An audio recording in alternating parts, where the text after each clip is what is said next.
কোটি মিটার অবৈধ কারেন্ট জাল জব্দ করেছে। পাশাপাশি 16 কোটি মিটার অবৈধ চলগেরা জাল, 81 লক্ষ মিটার অবৈধ মশারি জাল, 2 কোটি 75 লক্ষ মিটার অবৈধ সুতার জাল, 2 কোটি 6 লক্ষ মিটার অবৈধ পাইজাল সহ 2686টি অবৈধ বেহেন্দি জাল এবং 392টি চায়না দুয়ারি জাল জব্দ ও রক্ষিত হয়েছে কেবলমাত্র গত 5 মাসে, যা আপনাদেরই সম্পদ ছিল। এছাড়াও গত নভেম্বর থেকে আজ পর্যন্ত প্রায় 1,06,000 কেজি জাটকা এবং কম্বিং অপারেশন এবং অভয় শ্রমের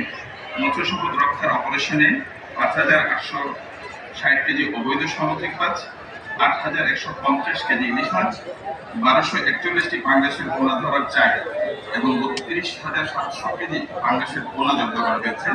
যার আনুমানিক বাজার মূল্য প্রায় 6 কোটির কাছাকাছি। পরবর্তীতে এসব জব্দকৃত